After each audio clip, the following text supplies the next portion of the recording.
Okay hello students, कैसे हो आप सब। करंट अफेयर्स का सेशन है। हम लोग 5 क्वेश्चंस डेली बेसिस पे डिस्कस करते हैं। एंड बीपीएससी 71st एग्ज़ाम को आप लोग टारगेट करो तो ये सारे क्वेश्चंस इंपॉर्टेंट है। आप लोग सेशन को मिस मत कीजिए, है ना।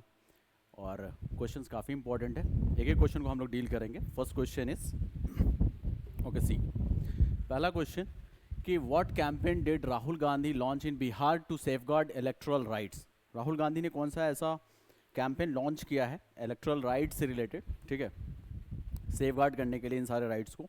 सो दैट इज वोटर अधिकार यात्रा, ठीक है। ये कैंपेन लॉन्च किया है, आप इस बात को याद रखिएगा। क्या हुआ है, आपको पता है बिहार में इलेक्शन होने वाला है एंड उससे पहले इलेक्शन कमीशन ऑफ इंडिया ने एक इनिशिएटिव लिया है, that is SIR, okay, special intensive revision. उससे हुआ क्या है कि बहुत सारे वोटर्स के नाम को हटा दिया गया है। तो इस पे ऑपोजिशन, हाँ, क्या है कि कंसर्न जता रही है और बता रही है कि भाई आपने इसको हटाया तो किस ग्राउंड पे हटाया है, ठीक है। उसके लिए 17 अगस्त से पटना के गांधी मैदान के अंदर क्या है कि एक कैंपेन लॉन्च कर रहे हैं राहुल गांधी जी, ठीक है, ताकि लोगों को अवेयर किया जाए उनके राइट्स के लिए, जो भी उनके पॉलिटिकल राइट्स है उनके लिए, ठीक है। तो आप देख लो इसको, कब से 17 अगस्त से लॉन्च होगा। और इसका नाम याद है आपको कि अधिकार यात्रा है इस कैंपेन का नाम, ठीक है। एंडिंग द रैली, और 1 सितंबर को ये खत्म हो जाएगा, ठीक है। आगे देखिए, which bank was formed in May 2025 under the one state one RRB policy. तो कौन से ऐसे बैंक है जो इस पॉलिसी के तहत बनाई गई है।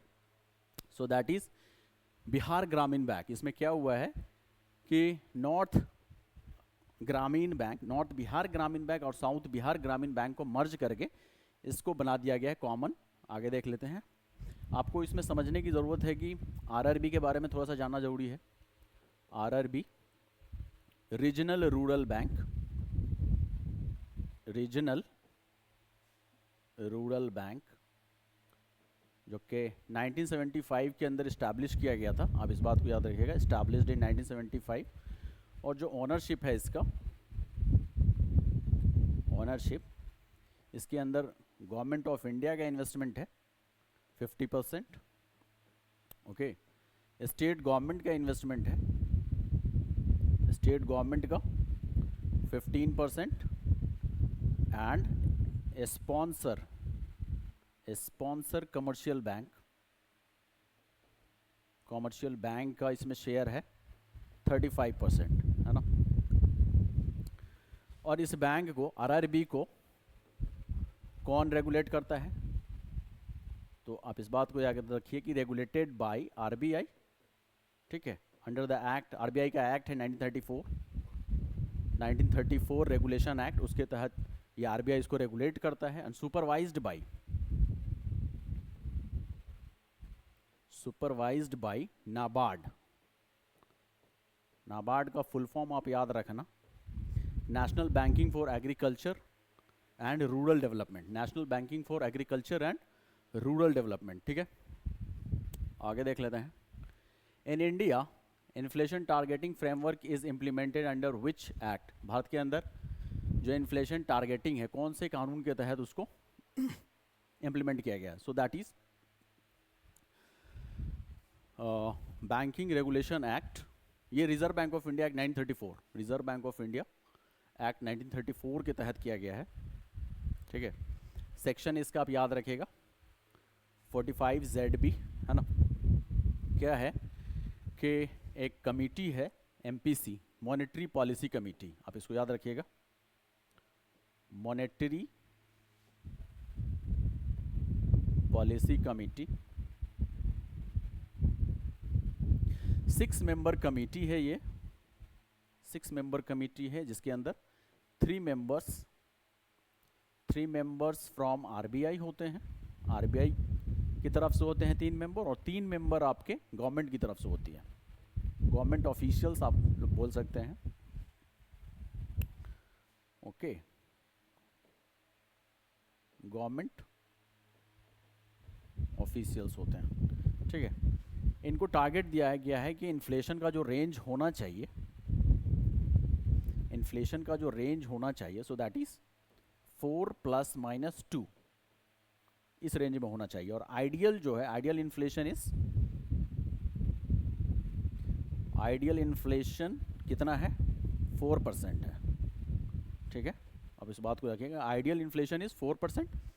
और जो रेंज दिया गया 4 + -2 मतलब 4 में आप 2 जोड़ दो तो मैक्सिमम इज 6%, और 4 में से 2 आप घटा दीजिए तो मिनिमम इज 2%। तो इस रेंज को आप याद रखिएगा। ठीक है, अगला क्वेश्चन देख लीजिए कि which of the following is not a capital receipt. कौन इनमें से कैपिटल रिसीट नहीं है। तो सबसे पहले आपको ये समझना है कि कैपिटल रिसीट होता क्या है। गवर्नमेंट को इनकम होता है कई सारे तरीके से, एक टैक्स कलेक्शन होता है, उससे भी गवर्नमेंट को इनकम होता है। दूसरा जो है गवर्नमेंट बोरोविंग जब करती है उससे भी गवर्नमेंट की जेब में पैसे आ रही है। गवर्नमेंट डिसइन्वेस्टमेंट कर रही है उससे भी गवर्नमेंट की जेब में पैसे आ रही है ना। और लोन की रिकवरी हो गई, तमाम तरीक़ों से मतलब गवर्नमेंट के जेब में पैसे आ रही है। तो रिसीट मतलब इनकम, समझना हमें ये है। ठीक है, तो बोला जा रहा है कि नॉट है, कैपिटल रिसीट नहीं है इनमें से। तो जो बोरोविंग है वो तो कैपिटल रिसीट है भाई। बोरोविंग क्या है, कैपिटल रिसीट है। डिसइन्वेस्टमेंट, अपनी संपत्ति को बेचा हो पार्शियल या फुल्ली, वो भी कैपिटल रिसीट है। ठीक है, ओके। स्मॉल सेविंग लोन्स, जो लोन है, ओके, सो लोन भी कैपिटल है। तो कौन नहीं है capital receipt, so that is tax revenue. Okay, ये जो टैक्स रेवेन्यू है ये कैपिटल नहीं है, कैपिटल नहीं है। सो इसका आंसर इज दिस सी। ठीक है, आगे देख लीजिए, इससे रिलेटेड आपको एक कंसेप्ट दे दे रहा हूँ। बजट आप जब भी पढ़ना तो इसको 2 सेक्शन में, लाइक एक तरफ हम लोग रेवेन्यू रिसीट पढ़ते हैं, रेवेन्यू रिसीट, ओके, और एक तरफ पढ़ते हैं कैपिटल रिसीट, कैपिटल रिसीट, है ना। रेवेन्यू रिसीट के अंदर फिर 2 कंपोनेंट है, एक रेवेन्यू इनकम है, रेवेन्यू ओके,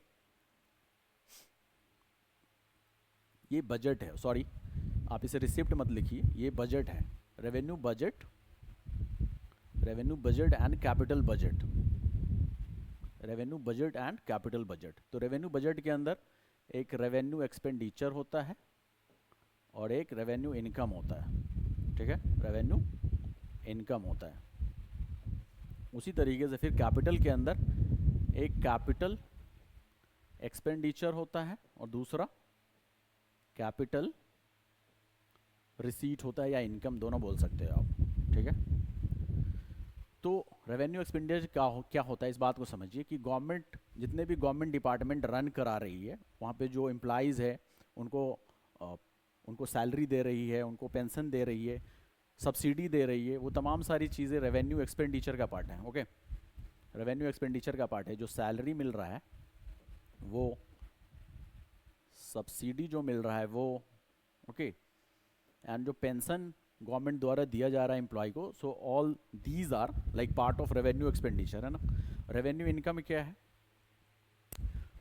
टैक्स के थ्रू, टैक्स कलेक्शन जब होता है, गवर्नमेंट को पैसा आ रहा है, सो वो रेवेन्यू इनकम का पार्ट है। उसी तरीके से कैपिटल एक्सपेंडिचर में क्या होता है, गवर्नमेंट के जेब से पैसा जा रहा है, तो जब वो लॉन्ग टर्म होता है, लॉन्ग टर्म एक्सपेंडिचर होता है, कोई डेवलपमेंट का काम हो रहा हो, ठीक है, डेवलपमेंट का काम हो रहा हो, जैसे कि रोड बनाया गया हो, हॉस्पिटल्स कॉलेजेस बनाए गए हों, तो वो सारे कैपिटल एक्सपेंडिचर का पार्ट हो जाएगा। एंड कैपिटल रिसीट, गवर्नमेंट की जेब में पैसा आ रहा है कैसे, बोरोविंग करके, बोरोविंग करके, और वो बोरोविंग इंटरनेशनल भी हो सकता है, डोमेस्टिक लेवल पे भी हो सकता है। देश के अंदर अगर लिया गया बोरोइंग, वो सारा कैपिटल रिसीट का पार्ट होगा। डिसइन्वेस्टमेंट, डिसइन्वेस्टमेंट, गवर्नमेंट ने अपनी संपत्ति को बेच दी हो पार्शियल या फुल्ली, सो वो कैपिटल रिसीट का पार्ट होगा। लोन का रिकवरी हुआ हो, ठीक है, वो सारी चीज़ें, वो जो इनकम होगी वो कैपिटल रिसीट का पार्ट होगा। तो आप इस बात को याद रखिएगा। आगे नेक्स्ट क्वेश्चन देख लेते हैं कि which mosquito borne disease surge in Bangladesh in August 2025 with over 100 death reported by them. Okay, तो बांग्लादेश के अंदर कौन सी मॉस्क्यूटो बॉर्न डिजीज़ जो है बढ़ गई है, जिसके कारण 100 से ज़्यादा लोगों का डेथ हो गया है। So that is dinghy, dinghy के कारण हुआ है। डेंगी मॉस्क्यूटो बॉर्न डिजीज़ है, उनके कारण हुआ। डेंगू के बारे में कुछ इन्फॉर्मेशन आपको होना चाहिए कि मॉस्क्यूटो बॉर्न डिजीज़ है। डेंगू क्या है? मॉस्क्यूटो बॉर्न डिजीज़ है। ओके, यहाँ पे आप डेंगू के बारे में थोड़ा सा जान लीजिए कि dengue is a mosquito born viral infection, है ना। वायरल इन्फेक्शन, सिम्टम्स है कई सारे, जैसे कि headache, high fever, headache, high fever,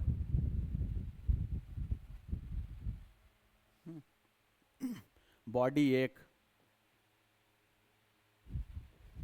ठीक है। और ये माइल्ड से लेकर के सीवियर केसेस तक लाइक इसका वो होता है जो इम्पैक्ट है। कभी कभी इसके कारण डेथ भी लोगों का होता है, ठीक है। ब्लड प्लेटलेट्स जो है, ब्लड प्लेटलेट्स डाउन होना शुरू हो जाता है इस केस में, ठीक है। ब्लड प्लेटलेट्स डाउन होना शुरू हो जाता है एंड जो ट्रीटमेंट है कोई प्रॉपर, इसके लिए कोई पर्टिकुलर स्पेसिफिक मेडिसिन नहीं है ना। रिलीफ पेन रिलीवर्स दिया जाता है, बॉडी रेस्ट चाहिए, बेड रेस्ट चाहिए, है ना। पेन रिलीवर्स दिया जाता है,